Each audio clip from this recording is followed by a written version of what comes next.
entering. All right, please be seated. Ladies and gentlemen of the jury, welcome back. By show of hands, was anyone on the jury unable to follow the court's previous instructions about doing any research, looking up anything, or discussing anything about their service as a juror on this case? Seeing no hands, we're ready to proceed. Members of the jury, you have found the defendant guilty of 2 counts of first-degree murder. The only issue before you in this phase of the trial is to determine the appropriate penalty. The penalty for each of these crimes is either life in prison without the possibility of parole or the death penalty. Before proceeding further, it will be helpful if you understand how this proceeding will be conducted. The attorneys will have an opportunity, if they wish, to make an opening statement. The opening statement gives the attorneys a chance to tell you what evidence they believe will be presented during the penalty phase of this trial. What the lawyers say during opening statements is not evidence, and you are not to consider it as such.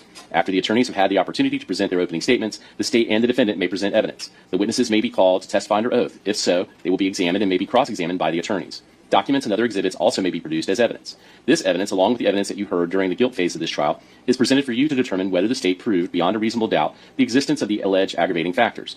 If so, you must weigh whether the proven aggravating factors are sufficient and whether the aggravating factors outweigh any mitigating circumstances the defendant proves by the greater weight of the evidence.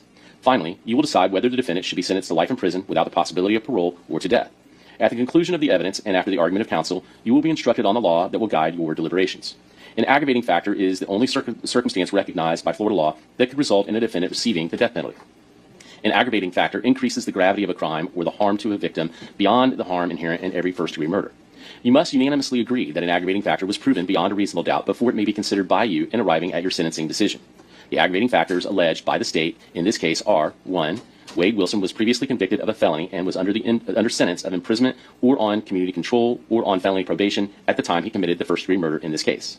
2. Wade Wilson was previously or contemporaneously convicted of another capital felony or a felony involving the use or threat of violence to another person. 3. The first-degree murder was especially heinous, atrocious, or cruel. Heinous means extremely wicked or shockingly evil. Atrocious means outrageously wicked and vile. Cruel means designed to inflict a high degree of pain with utter indifference to, or even enjoyment of, the suffering of others. The kind of crime intended to be included as especially heinous, atrocious, or cruel is one accompanied by additional acts that show that the crime was consciously or pitiless and was unnecessarily torturous to Christine Melton or Diane Lewis. 4. The first-degree murder was committed in a cold, calculated, and premeditated manner without any pretense of moral or legal justification. Cold means the murder was the product of calm and cool reflection. Calculated means having a careful plan or prearranged design to commit murder. A killing is premeditated if it occurs after the defendant consciously decides to kill. The decision must be present in the mind at the time of the killing. The law does not fix the exact period of time that must pass between the formation of the premeditated intent to kill and the killing. The period of time must be long enough to allow reflection by the defendant. The premeditated intent to kill must be formed before the killing. However, in order for this aggravating factor to apply, a heightened level of premeditation, demonstrated by a substantial period of reflection, is required. A pretense of moral or legal justification is any claim of justification or excuse that, though insufficient to reduce the degree of murder, nevertheless rebuts the otherwise cold, calculated, or premeditated nature of the murder. Once the state has presented evidence of the existence of aggravating factors, victim impact evidence may be presented. Such evidence is only presented to demonstrate the victim's uniqueness as an individual and the loss to the community by the victim's death. However, victim impact evidence must not be considered by you as an aggravating factor. Mitigating circumstances. A mitigating circumstance can be anything that might indicate the death penalty is not appropriate for the defendant. It is not limited to the facts surrounding the crime. In other words, a mitigating circumstance may include any aspect of the defendant's character, background, or life, or any circumstance of the offense that may indicate the death penalty is not an appropriate sentence in this case. Whether a mitigating circumstance has been proven is an individual judgment by each juror. A mitigating circumstance need not be proven beyond a reasonable doubt, but must be proven by the greater weight of the evidence. After the evidence has been presented, the attorneys will have the opportunity to make their closing arguments. Following the closing arguments by the attorneys, the court will instruct you on the law. After the final instructions are given, the alternate jurors will be released and you will begin your deliberations. You should not form any definite or fixed opinion until you have heard all the evidence, the argument of the lawyers, and my instructions on the law. Until that time, you should not discuss the case among yourselves. Your decision must be based solely on the evidence or lack of evidence and the law. During the penalty phase, the court may take recesses, and you would be permitted to separate and go about your personal affairs. During these recesses, you must not discuss the case with anyone, nor permit anyone to say anything to you or in your presence about the case. If anyone attempts to say anything to you or in your presence about this case, tell him or her that you are on the jury and ask that person to stop. If he or she persists, leave that person at once and immediately report the matter to the bailiff, who will advise me. All cell phones, computers, tablets, or other types of electronic devices must be turned off while you're in the courtroom. Turned off means that the phone or other electronic device is actually off and not in a silent or vibrating mode. You may not use these devices during recesses, but even then, you may not use your cell phone or electronic device to find out any information about the case or communicate with anyone about the case or the people involved in the case. Do not take photographs, video recordings, or audio recordings of the proceedings or of your fellow jurors. After each recess, please double-check and make sure your cell phone or electronic device is turned off. At the end of the case, while you are deliberating, you must not communicate with anyone outside the jury room. You cannot have in the jury room any cell phones, computers, or other electronic devices. If someone needs to contact you in an emergency, the court can receive messages and deliver them to you without delay. A contact phone number will be provided to you. The penalty phase must be tried by you only on the evidence presented in your presence and in the presence of the defendant, the attorneys, and the judge. Jurors must not conduct any investigation of their own. This includes reading newspapers, watching television, or using a computer, cell phone, the internet, any electronic device, or any other means at all to get information related to this case or the people and places involved in this case. This applies whether you are in the courthouse, at home, or anywhere else. You must not visit places mentioned or use the internet to look at maps or pictures to see any place discussed during the penalty phase. Jurors must not have discussions of any sort with friends or family members about the case or the people and places involved. Do not let even the closest family members make comments to you or ask questions about the penalty phase. In this age of electronic communication, I want to stress again that just as you must not talk about this case face-to-face, you must not talk about this case by using an electronic device. You must not use phones, computers, or other electronic devices to communicate. Do not send or accept any messages related to this case or your jury service. Do not discuss this case or ask for advice by any means at all, including posting information on an internet website, chat room, or blog. What are the reasons for these rules? These rules are imposed because jurors must decide the case without distraction and only on the evidence presented in the courtroom. If you investigate, research, or make inquiries on your own, I have no way to make sure that the information you obtain is proper for the case. The parties likewise have no opportunity to dispute or challenge the accuracy of what you find. That is contrary to our judicial system, which assures every party the right to ask questions about and challenge the evidence being considered against it and to present argument with respect to that evidence. Any independent investigation by a juror unfairly and improperly prevents the parties from having that opportunity that our judicial system promises.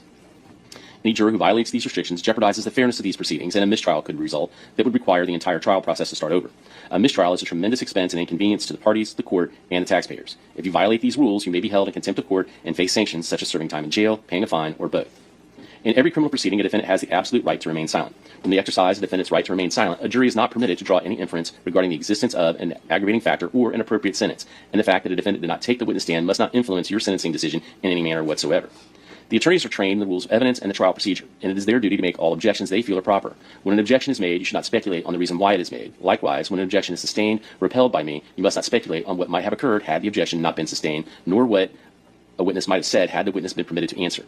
It may be necessary to confer with the attorneys out of your hearing to discuss the matters that require consideration by me alone. It is impossible to predict when such a conference may be required or how long it will last. When such conferences occur, they will be conducted to consume as little of your time as is necessary.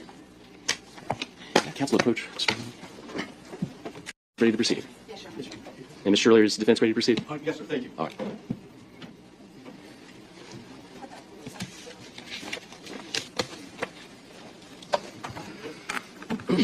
Good morning. A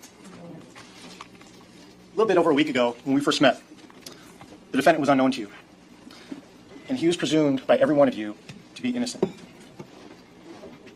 That's now changed, because collectively, unanimously, you all have heard the horrific, graphic facts of this particular case and determined him to be guilty of each of the charges with which we've charged.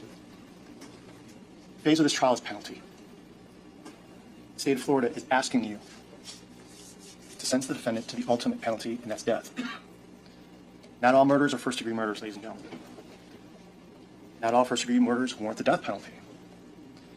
It's only those murders that the state proves beyond exclusion, to the exclusion of every reasonable doubt, whereby a first-degree murder is aggravated, that death is warranted.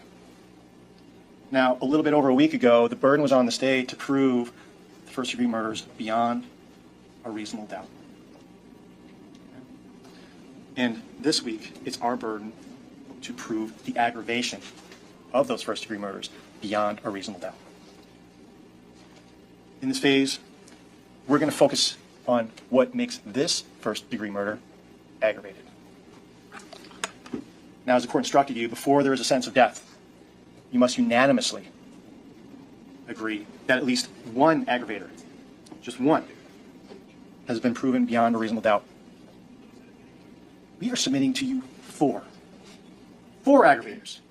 4 aggravators for one of the first-degree murders, and 4 aggravators for the second first-degree murder.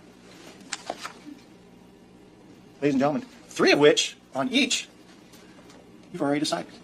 It was inherent in your verdict. 3 of which have already been proven. 1 you're going to hear about shortly here today. The first 2 I want to talk to you a little bit about. One is called cold, calculated, and premeditated. The second one is referred to as heinous, atrocious, and cruel. Now, these might be aggravators that you may have heard about over the course of your life. but I want to go through them with you. The first one is called cold, calculated, and premeditated. Now, what this factor forces you to do is it forces you to essentially consider what his plans were and what his intent was at the time of the killing. Okay? The aggravator forces you to consider what he went through for the killing. Okay? And the evidence that we've presented to you during the course of the trial already proves this factor. It involved three things, ladies and gentlemen. And I would submit to you, he selected, he secluded, and then he strangled. That's what he went through to establish cold, calculated, and premeditated. Remember what he said. He was a lion. They were his prey. He could sense it. It just took him 2 minutes. They wouldn't scream. They wouldn't yell. He wouldn't get hurt. He wouldn't get scratched. They couldn't get away. Even if they wanted to, he was too strong. Those were the people that he went after. On the 7th of October of 2019, he went after Christine Melton. It started at the Buddha, right? He calmly befriends her. He goes up to Miss Johnson, who's your friend. He introduces himself as JR. He doesn't introduce himself as Wade Wilson. No. He introduces him as JR. He gives a fake name. He calmly befriends them. He's selected Miss Melton. That's who he was going after. He gains her trust. They go outside. He could have gone home with Miss Montanez. No. He chooses to go with Miss Melton. Where? To Mr. Shepard's. Where? They become intimately involved. Where? They subsequently leave, and they go back to Miss Melton's apartment. And what does he do there? He waits. He waits for Miss Johnson to check with Miss Melton. Are you okay? You good? Yeah. Why? Because Miss Melton has put her trust in this person. She's been intimately involved with this person. He's waiting. He has selected her. Miss Johnson leaves. There's no cause for concern, and no triggers, no red flags. Why? Because he's charming, right? 9 times out of 10, it works. It's worked here. Now, he's got Miss Melton all to himself. He's managed to seclude her, like a lion with his prey. Can I have counsel approach for just a second, please?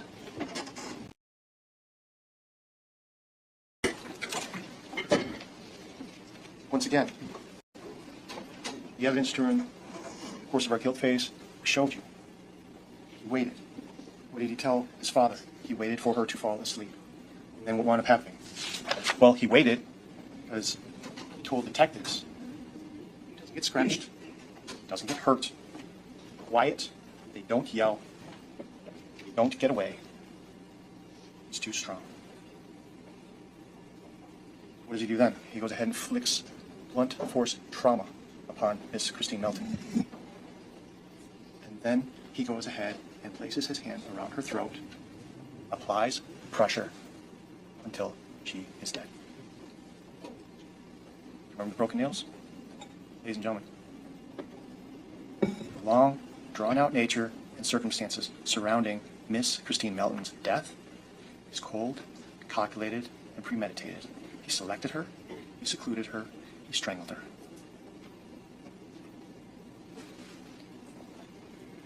Cold, calculated, premeditated also applies to Miss Diane Lewis. Remember what he told detectives. I've already done it. I'm going to do it again.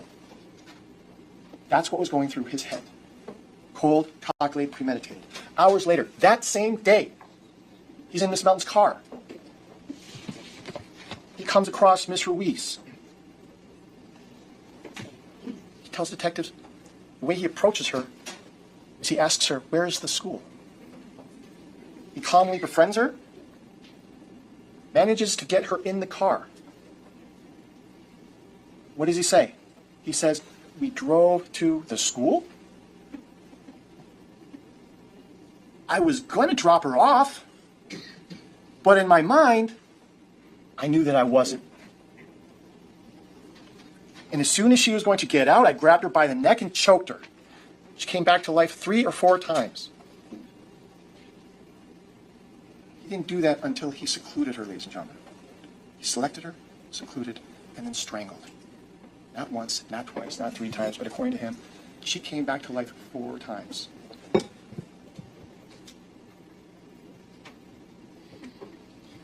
he told you he was not going to let her go.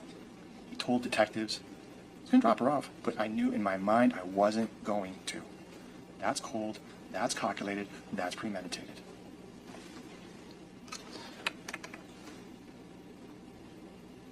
Heinous, atrocious, and cruel.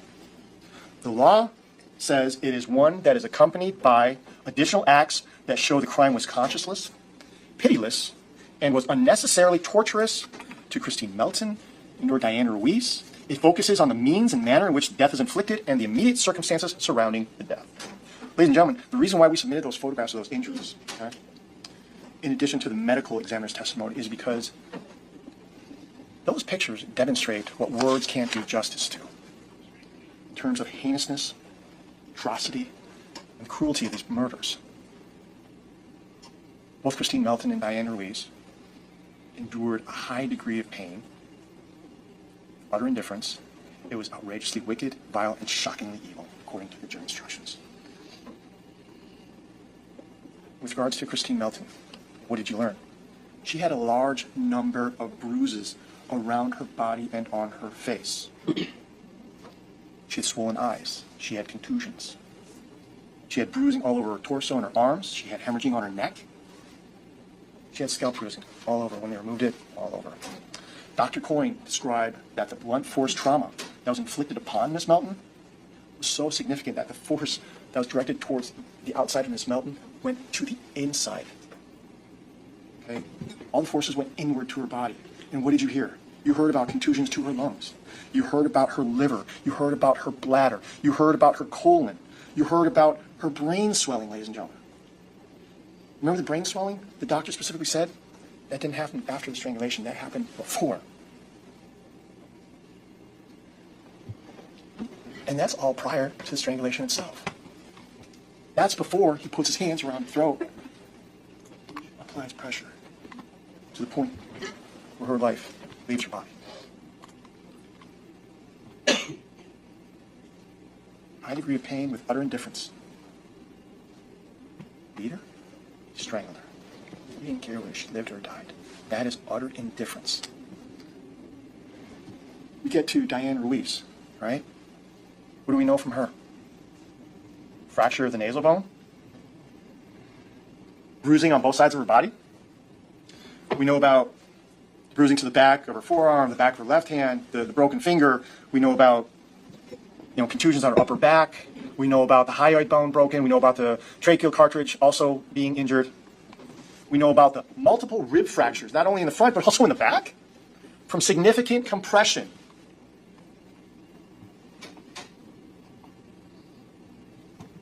And then we learn about the hemorrhage to the back of her neck, right? Ladies and gentlemen, we learned that the struggle was so intense that Dr. Coyne said, when we looked at the autopsies of both women from the internal and the external examination, he learned, and now you, that their struggle for the last moments of their life was intense. And we know that he showed utter indifference. So, ladies and gentlemen, we are not going to be putting on evidence today with regards to cold, calculated, and premeditated. We will not be presenting you with any further evidence of any heinous, atrocious, and cruel, because quite candidly, the evidence is already before you and is in a matter of the record. Now, the court is also going to give you an instruction that says you're going to hear about the defendant was previously or contemporaneously convicted of another capital felony or a felony involving the use or threat of violence to a person. Ladies and gentlemen, this too is inherent in your verdict and has been proven by the evidence because of the contemporaneous convictions for first-degree murder involving both Miss Diane Lewis and Miss Christine Melton. When you found for one, you also found for the other and vice versa. Let me explain. He was contemporaneously convicted of a capital felony. Capital felony is first-degree murder. You found him guilty of first-degree murder, not once, but twice. You met that portion of it. Or It's a felony involving the use or threat of violence to the person. First-degree murder, ladies and gentlemen, is a felony involving the use of violence, the threat of violence to the person. So as you can see, you've already found that as well. The one you're going to hear about today is that a capital felony was committed while a person previously convicted of a felony or under a sentence of imprisonment or on community control or on felony probation. You're going to learn that the defendant was on probation for a felony out of Palm Beach. He was sentenced on September 18th, 2019, just 2.5 weeks prior to these murders. Lastly, ladies and gentlemen, you're going to hear victim impact. You're going to hear and that it's not evidence of aggravating factors. Okay? What it does show is it does show the uniqueness of Ms. Melton and Ms. Ruiz and the resultant loss that their death caused the community. Okay? Now, the judge is going to instruct you in this trial about the process that you'll have to undergo. Okay? And the process you have to undergo to determine your sentence is that there's no mathematical equation, ladies and gentlemen. Okay? That you have to understand. It's just a weighing process. It's where you get to determine the weight, the substance of the aggravation, and you get to compare it with the mitigation. That's it. And during the course of this case, you may have been thinking, you know what, I'd like to know a little bit more about Mr. Wilson. And what we expect you'll hear is that you'll hear from some doctors, and we expect that the defense will put on and tell you that the defendant has some mental health issues. And we expect that they'll blame some of his history, and they'll be offering this to you. We expect as mitigation for the murders of Ms. Christine Melton and Ms. Diane Lewis. Now, the law that you will hear and that you heard during jury selection, and that you're going to hear again after, you're going to be instructed that this doesn't compel you, okay, or require you to determine that the defendant be sentenced to death. It does neither of those things, okay? The question before you, ladies and gentlemen, is whether the aggravation, once fully proven, is whether it's sufficient to warrant the death penalty. And ladies and gentlemen, on behalf of the state of Florida, I submit to you, it is. Thank you for your time. That's true. Thank you. Good morning. I haven't had an opportunity to talk to you since jury selection, so I've looked forward to this. I'm sorry, Judge.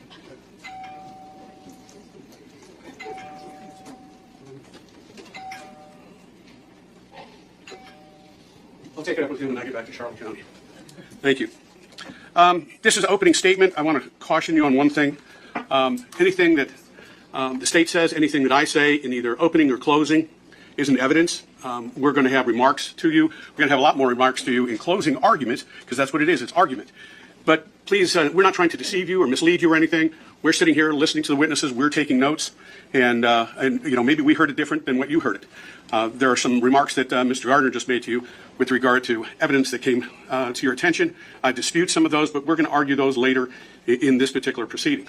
You use your recollection. You've been taking notes. You get to take notes again during this part of the proceeding. You get to rely on other jurors' recollection of the facts and circumstances as they were presented to you that resulted in the conviction of Mr. Wilson, and you rely on those. Don't rely on the state or I to be 100% factually accurate in all of our representations to you.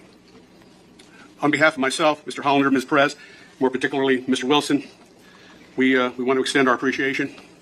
What we're going to be asking of you is probably going to be one of the most difficult decisions you'll ever have to make during your lifetime. We know that. We appreciate it. You might be a little bit, confused wouldn't be the right word, because as you sit here, you know there's only two possible penalties. One is life in prison, which means Mr. Wilson would go to prison for the rest of his life. Mr. Wilson will die in prison, or the death penalty, in which case Mr. Wilson will die in prison. The state has told you that they're going to primarily rely on evidence that's already come to your attention. Well, we're going to do that too when we're arguing against the aggravating factors. I'll tell you right from the start, the state has one aggravating factor. I'm not going to argue against it. The fact that there were two homicides that were committed contemporaneously, that's one of their aggravating factors. To argue against that would be ludicrous, and I wouldn't want to try and mislead you. The other one is the fact that Mr. Wilson was on probation at the time that this offense was committed. The beauty of this particular law is that you get to determine what weight you're going to give to these aggravating factors versus the mitigating circumstances. Obviously, we dispute the cold, calculated, and premeditated. The judge has already read the instruction to you. I'm not going to read the instruction in its entirety because this isn't that part of the trial. But please keep in mind as you're contemplating these things that it requires a heightened level of premeditation demonstrated by a substantial period of reflection. This isn't just a spur-of-the-moment type of thing. Oh, something pops into somebody's head and they act upon it. It requires a substantial premeditation. We'll get into the argument on that later, and I'll be able to show you examples from the record. The other is with regard to heinous, atrocious, and cruel. That isn't the jury instruction. The jury instruction is especially heinous, atrocious, and cruel. And the judge has already given you instructions on what heinous, atrocious, and cruel means and given you examples in the instruction. But the judge doesn't give you and is not going to give you an instruction on especially what makes this particular offense worthy of even your consideration of the death penalty. Why is this that one case that stands out? And you're going to have to make that decision, and that's the big decision with regard to that aggravating factor. Now, you're going to hear some mitigating circumstances, and we've already talked about this. We talked about it in jury selection. The reason they're called circumstances and not factors is because they don't have to be proven beyond every reasonable doubt. They only have to be proven to you by a greater weight of the evidence, a little bit more than not, as we talked about in jury selection. Among the mitigating circumstances, Mr. Gardner even alluded to it. You can take all kinds of things in Mr. Wilson's life and treat them as mitigating circumstance. The few things that you've heard about him from the record seem horrendous. But if you go back and you recall the testimony of witnesses, and this evidence has already been shown to you, when the witnesses were questioned about what Mr. Wilson was like when he's not on drugs, he's charming, he's polite, he's cool. I didn't know they still use that phrase. He's in a good mood, he's friendly, he's outgoing. These are all mitigating circumstances that you can take into consideration when you're weighing them against aggravating factors. The other type of mitigating circumstance that you can use is mental illness. Now, we have two doctors that are going to testify before you here shortly. Dr. Hyman Eisenstein, who's seated over there, he is a neuropsychologist. He will tell you what a neuropsychologist is. He'll tell you what his education is. He'll tell you what his experience is. He'll tell you why he is a person that can make judgment decisions and give you his opinion as to somebody's mental status. He will tell you that he met Wade Wilson, went and sat with him on a couple of different occasions. He'll tell you the batteries of tests that he had Mr. Wilson perform. He'll tell you, well, he'll describe what the tests are and what they're designed to do. He'll tell you how Mr. Wilson did on each of these tests, and then he'll tell you what his conclusion is. I'm not going to tell you, but I expect you to sit and listen. And I apologize in advance. Some of it may not be exciting stuff like some of the things that you've heard. It may be closer to that testimony like DNA evidence, but I know that you're going to pay attention because this portion of the trial is critical. It's critical to you, and it's critical to Mr. Wilson. Then we're going to have Dr. Mark Mills testify. Dr. Mills is a psychiatrist. He met with Mr. Wilson on a couple of occasions. They didn't get to perform any of the tests that Dr. Mills wanted Mr. Wilson to perform. But he, like Dr. Eisenstein, did a lot of background research, contacted relatives of the defendant, that went over the discovery, went over numerous records from other sources, and he will tell you what his opinion is with regard to Mr. Wilson's mental status and why. Now, we anticipate that the state is going to provide another doctor, Dr. Herkov, who likewise is going to get up there and tell you that he met with Mr. Wilson, and he has reviewed documents prepared by my two doctors, and he'll tell you what his conclusion is. And then you're just going to have to decide which one of the doctors you're going to give the greater weight to as far as formulating your opinion. But I want you to be able to sit and write this down when you hear from these doctors, the different terms that they're going to use. We anticipate they're going to use terms like schizophrenic and bipolar, hallucination, adjustment disorders, suicidal, paranoia, delusional. They're going to tell you what those things mean. Then you're going to have to figure out whether or not Mr. Wilson's mental status rises to the level of your consideration to allow him to live.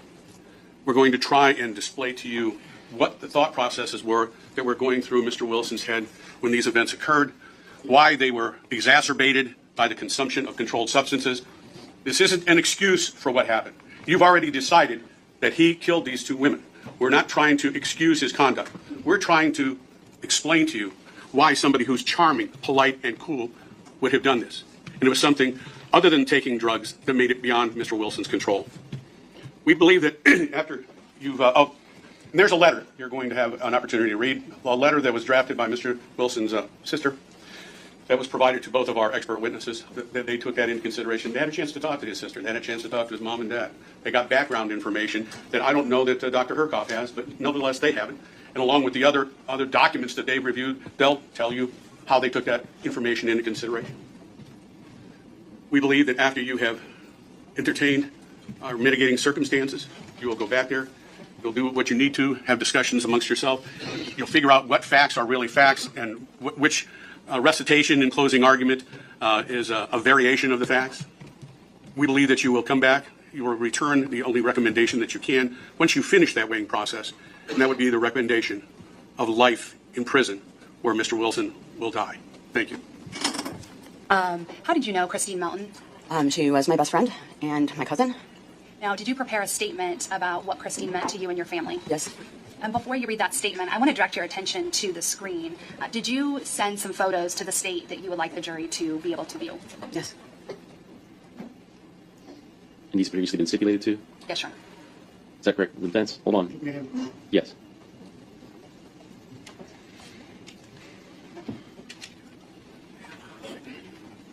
That's fine.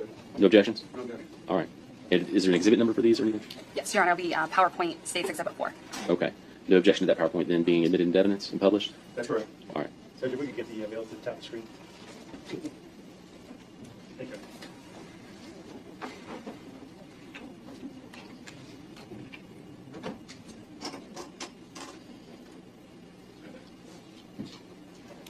Just the first one. Okay. And Samantha, who is this a photograph of? That's Christine Melton and my daughter wearing outfits that they got for Christmas to match. And what did the shirt say? Do good.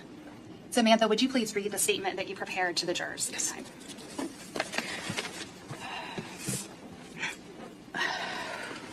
Christine Melton was my best friend and my cousin until October 7th, 2019. It is my task to describe this beautiful human and to somehow capture Christine in a way that 12 strangers and 2 alternates can understand, using only my words. And I will do so sitting no more than 20 feet from the convicted, who beat Christine, murdered Christine, and threw her away like garbage. I hope you will understand this is not the ideal scenario to be sharing personal stories, although you would have loved them. There are no words to describe the absolutely lovely Christine Ann Melton, but I will try. She was precious, not just to me, to everyone who knew her. She was a daughter, a sister, an aunt, a niece, and a cousin. She was loved, and her life had value. Christine was remarkably funny, had a quick wit, and an entirely unique personality. If you were with her, you laughed. We laughed every single day. When you were with her, you felt safe and understood, never judged. She was a relief to your soul just to sit next to her. She had a way about her. Children loved her because Christine was good and they could feel it. She wasn't an aunt.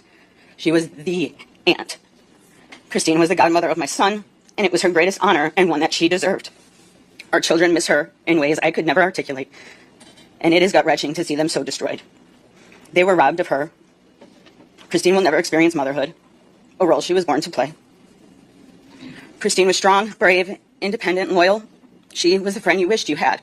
She was the friend who got more fired up about your problems than you did. She was fiercely protective and always on your side, even if you were wrong. Christine loved traveling and exploring the world. She would buy plane tickets and figure out the rest later. She loved camping and concerts and Halloween and a themed party of any kind and celebrating life and accomplishments. Christine adored her mother and loved being with her. They were 2 peas in a pod. They were the same and different in all the most beautiful ways. They lived less than 1 block apart in 2019 when this occurred. Every relationship or friendship she had was special because she was part of it. She was a cheerleader to us all. She loved us unconditionally, completely, and with her entire being until October 7th, 2019. Christine's mother has not been at this trial. Once Christine was murdered, she was never the same. How could she be? Her health declined quickly. She left Florida and is now cared for her son in Maryland. Christine's mother is my godmother. She is special just like Christine. When she left Florida, she made me promise to see this trial through, and I have kept that promise. We all have. We have sat through graphic testimony and heard all of the positively gruesome details of how our girl met our end. And I sit here today, and I listen, because that's what Christine would have done. She would have sacrificed her sanity to see justice done, and so I have done the same. Losing Christine has been like loving Christine. It's changed the courses of our life forever. The loss of Christine is a wound that will never heal. Never. Losing Christine is like losing the sun. It encompasses you and swallows you whole. Death is difficult, loss is difficult, but losing someone to murder is foul and vicious and soul-crushing. With one exception, I would not wish it on my worst enemy. The prosecution has won this trial, but I assure you, the family, friends, and loved ones of Christine Ann Melton have only lost. Samantha, now I just want to go through a few of the pictures. That's my godmother and Christine. At Christmas, they always wore matching aprons. Christine loves Halloween. This is her and some friends as the Golden Girls. Is Christine on the top right? In the yellow, yes. Right. That is Christine and my son, her godchild. It hangs in his room so that he remembers what she looks like. That is a group of us. We went to concerts every year for probably 20 years. The top photograph, is that Stephanie in the background, Stephanie Yes, Johnson? ma'am. Yes. And then the one right behind Christine Melton, is that your sister? Yes. Right. That's Christine and Monty. That was her cat, the one who sat next to her crumpled body. And is Monty the fat cat we saw in the crime scene photos? Yes. It's Christine's family, her brother, her mom, her dad. That's her on the bottom, blonde and jumping. It's Christine on Easter, with bunny ears on, with another child who loved her and who will never see her again. It's our family. It's me and my sister, Christine, our grandmother, and our aunt. There she is. Look at her. Look at her. You can see it. I know you can. Thank you, Samantha. Thank you. You can sit down. Judge State would like to call him Zane Romero.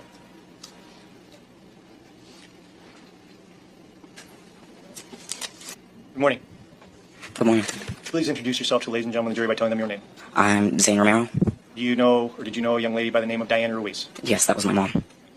And is there anything that you would like for the jury to consider here today as it relates to this matter? I wrote a letter. Can you please be so kind?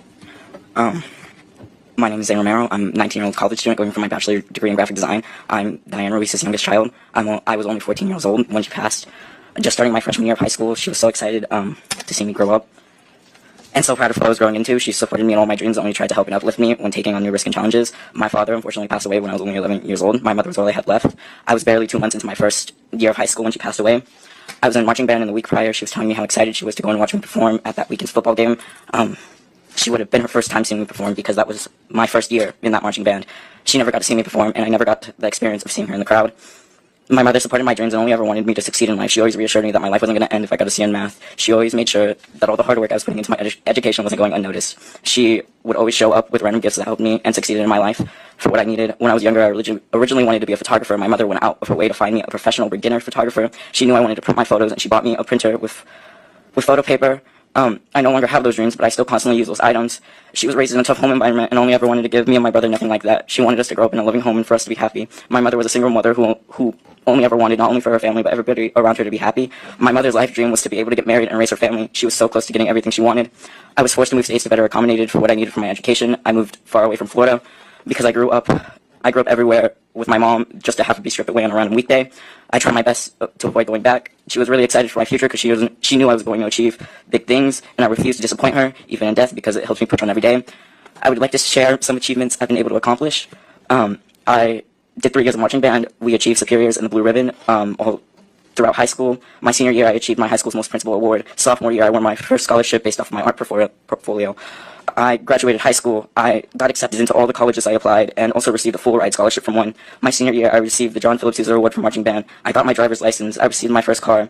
During COVID, I ran a whole jewelry business for 2 years at 16. I got my first job. I'm getting my first apartment July. I'm a year ahead in my college education, and I have my first internship as a graphic designer. I only listed 13 out of many, both big and small achievements. All 13 of these achievements my mom didn't get the chance to see me accomplish. My mother will never get the chance to see me get married, get to see me graduate college as a first-generation graduate, get to see me get my first real job. During college, I was sent to the ER for the first time. I got into my first car accident, and the only person I wanted to call was my mom, or how she went missing. I trusted my gut so much. Everything told me that she was coming home, and I haven't been able to trust her again, or how when I was told she was missing when walking home from my bus stop, or how everybody in my town knew that she was dead before me, or how on my 15th birthday I almost killed myself because I couldn't bear the idea without turning 15 without my mom. I lived 5 years without her, and not a single day has gone by where I haven't been able to not think about her. My mother only had love in her heart, only wanted the best for me, and nothing that happened to her was ever deserved, and she just wanted to live a normal life. Did you know where your mom was walking to that morning? Yeah, to work. And where did your mom work? The Moose Lodge. Okay. And how long had your mom been working at the Moose Lodge? Like 3 years. And did you know what your mom did for the Moose Lodge? She was a bartender. Did she also volunteer at the Moose Lodge? Yeah. Did you know whether or not they performed any benefits? Not any benefits. She would just be there for fun. Okay. And did you know that the Moose Lodge was for the concern of children and for the elderly? Yes. And your mom was very active in that particular community, is that right? Yes. Have you had an opportunity to see a series of photographs in this particular case? Yes. And you're familiar with those photographs? Yes. I'd like to direct your attention to the screen there at the Have these right. been admitted? We are moving State's Exhibits PP3, PowerPoint 3, and evidence at this time, Judge. They've Any been discussed objections? with defense counsel. No, we have no objection. All right, be admitted. Thank you, Judge. Where are we looking at this photograph? That's me and my mom at the Moose Lodge on Mother's Day. I don't like pictures taken of myself, and that was the only picture I let her take as a Mother's Day gift. Very well. That's my grandpa and my mom when she was a kid. That's my mom when she was younger. That's my mom and my brother while they were at Disney. That is my mom working at the Moose. That is my mom. I'm going to assume at a bar. I don't know where. That was a picture I took of my mom working an event with her at the Moose. You say working an event, what do you mean? It was for something, the camera she got me, she asked me to take pictures, and I just went to go take them. That's my mom and my mom and my brother. I took that picture of my mom and her boyfriend on this trail we went on. And that's my mom at the Moose. Thank you. I have no further questions for this. No question. All right, sir, you can sit.